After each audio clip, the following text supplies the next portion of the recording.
Now, one thing I want to mention here, and yeah, call me a conspiracy theorist right now, just entertain me for a few moments. I feel like the recent spate of MCU fare, where it's TV or films, to me, it feels like an experiment, like the Manchurian Candidate, because there are so many people out there who just gobble this stuff up like it is going out of fashion. Now, I have to admit, in the early part of my year on YouTube, I used to be the same way. I used to succumb to I had to like something because it's that brand, no matter what.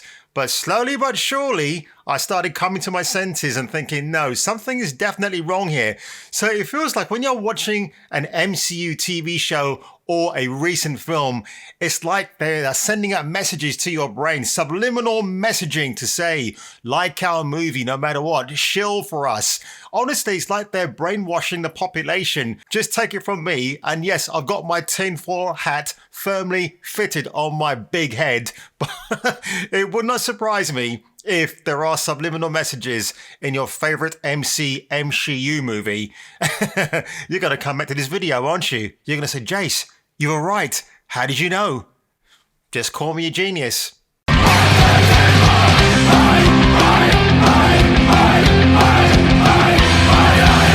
Now today, folks, I am talking about Hawkeye episodes 1 to 3. This is not a review. This is my likes and dislikes about the episode. And more importantly, you'll probably hear me say more than once the disrespect of Hawkeye and Jeremy Renner. The two are as one. Now, I'm not one of those channels where the dude's got a very small head, very large gangly arms, gets really excited about every single Marvel thing that comes out. It's like, oh my God!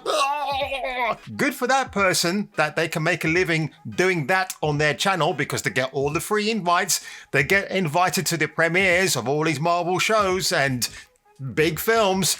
That is not me. Used to be me about 20 years ago, but times were different back then. So I just want to get that out in the open. Now, before I actually begin my quick breakdown about what I didn't like and liked about the show Hawkeye, this is an interesting post. So I heard about this yesterday. So the Matt Fraction series, which this show is based off, the artist David Ajar is getting a lot of traction at the moment because fans are angry that his artwork is referenced in the show and in the promotional campaign of the show, but it seems Ajar is not getting paid for his awesome artwork. So quickly, if you have a look at this, you see Jeremy Renner and Haley Steinfeld in the way, shall we say. Yep, he's a right-hander. Hawkeye in the comics is a left-hander. Great artwork as well. So this guy here, Bruno Redondo, says, stop crediting just writers, mostly when the visual tribute is just that.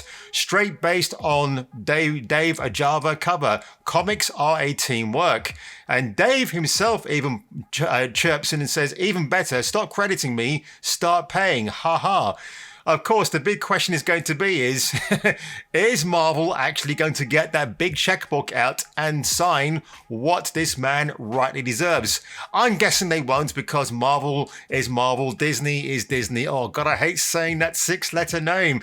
It's worse than my favorite curse words. So let's talk about the 3 episodes I watched in the course of maybe 2 days?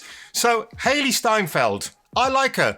She's a very attractive woman. She's also a healthy woman. And what do I mean by that? I mean, she hasn't bowed down to that Hollywood idiom of losing tons of weight, walking around like a drug-fueled, drug-crazed, lollipop-headed woman because she's looking for her next fix. She looks normal. I like that. What does make me chuckle about her portrayal of Kate Bishop, it is very similar to Charlie Watson in Bumblebee. Now, if you remember that film with the Transformer that we didn't know deserved their own film, but it was a good film, admittedly, I liked it. It was a charming little movie. Getting a little bit distracted there, I thought I wasn't recording.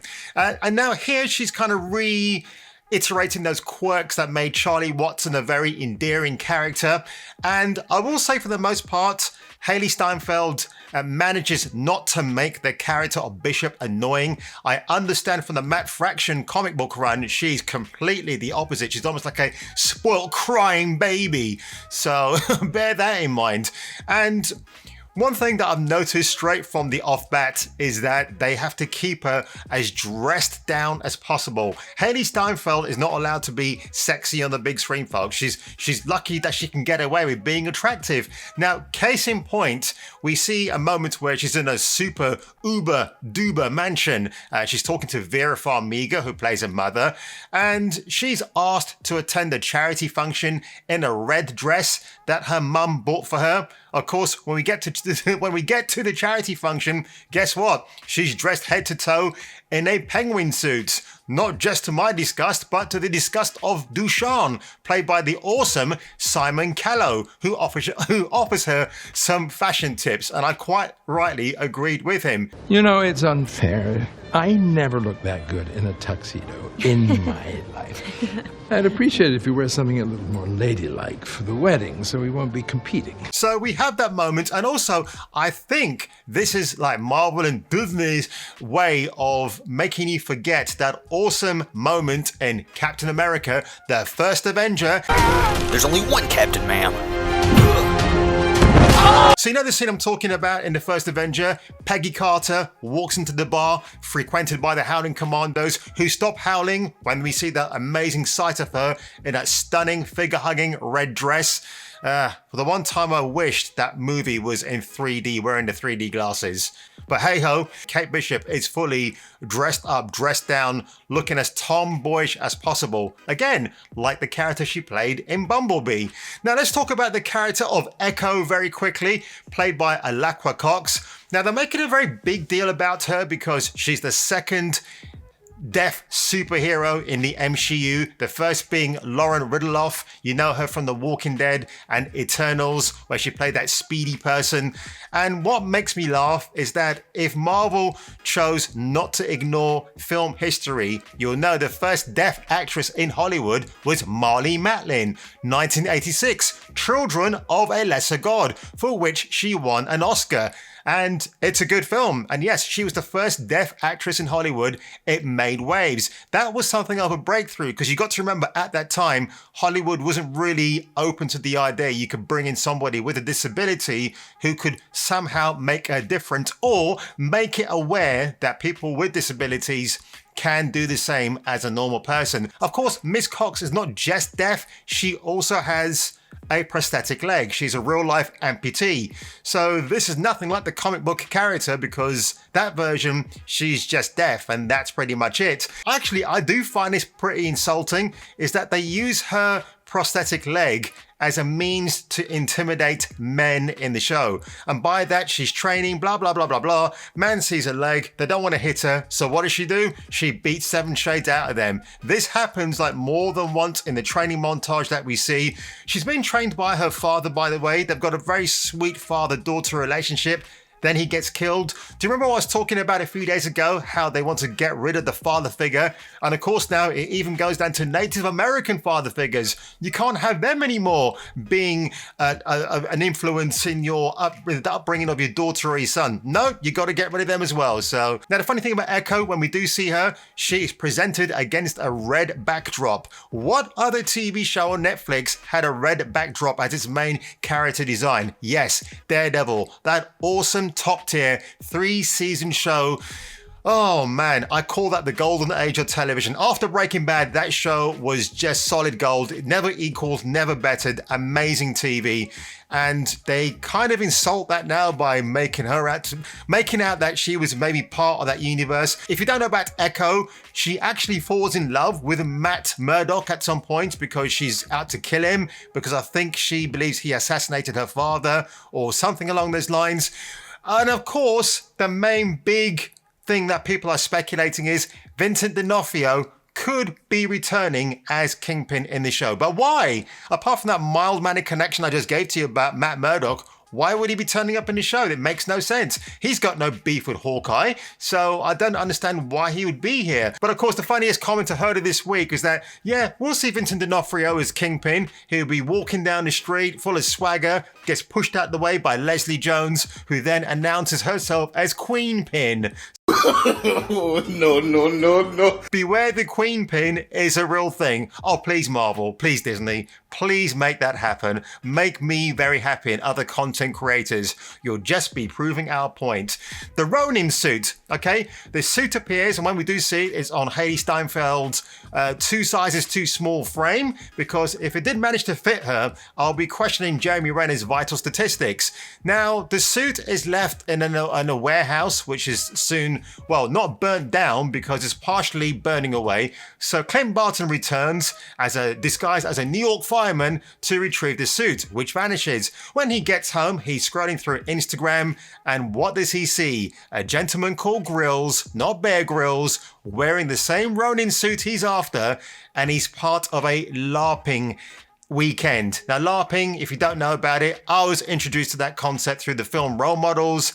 It is live action role play. I've never done it. It looks stupid. So don't even ask me if I'm ever going to do it, because no, that if you like that sort of thing, great. I don't. So when he turns up at this event to retrieve his suit, he is confronted by a very unattractive, very muscular woman with a Scottish accent. And what makes me mad about this scene, she knows who he is, because she actually makes it very clear, I know who you are. So he's Hawkeye, the guy who, along with the Avengers in 2012, helped save millions of New Yorkers from the threat of the Chitauri and Loki. But apparently that's not enough to gain him free entry into this LARPing expedition to retrieve what was rightly stolen from him. Now, this event is being held together by the fire and police departments of New York City. Now, would that same overpowered, unattractive woman with a Scots accent be disrespectful to those people? Not likely. I doubt it very much. So, in the end, Clint is forced into taking part in the LARPing, and it's just really, really pathetic. In the end, it's just him and Grylls are left to duke it out. But Grylls says to him, oh, please, can you make me a hero? Because I've never been a hero in a real hero suit, and I want to be a hero. So, of course, Clint Barton, he bends the knee, and what happens? That Grylls gets his moment. Does Grylls know that you actually have to be a hero in the first place to actually earn that respect? No. So again, that's disrespecting the character of Hawkeye in that moment. And you wonder why I do get fed up with these silly takes from Marvel, from other walks of life in entertainment when it comes to deconstructing your favorite characters.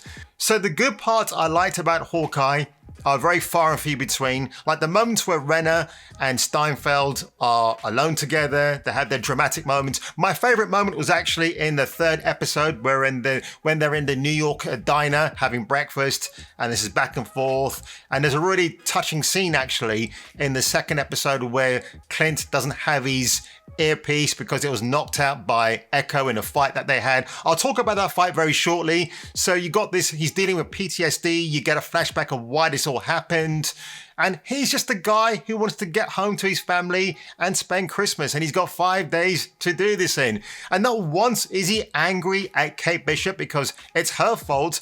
They're all in this mess together. The plot seems to be going nowhere at the moment, so I don't know what it was like in the comic book, if it was very similar. I know in the comic book he's going through PTSD as well. He's in a wheelchair at one point and he's really battered and bruised. But the fight scenes, they're not brilliant. They're very clumsily handled. It's the usual fast editing. It's the usual, we got to replace that person with a stuntman. I can see Jeremy Renner's doing quite a few of his own stunts. For a 50-year-old, he's doing remarkably well. Hailee Steinfeld, she is okay at the action. I mean, she's going to be in the Young Avengers one day. Well, she's not selling me so far. She just looks like she's kind of getting used to it, but she doesn't strike me as somebody who's trained for months and months and months for this role. She looks like somebody who literally had a week to learn everything. And it shows. It does actually show, which is a shame.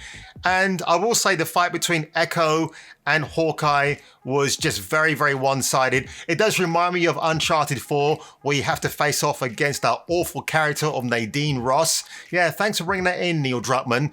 And in that game, if you've never played it, if you take a swing at Nadine, you're not allowed to hit her, but she's big and overpowered and she's military trained. She can smack 6 shades of shit out of you.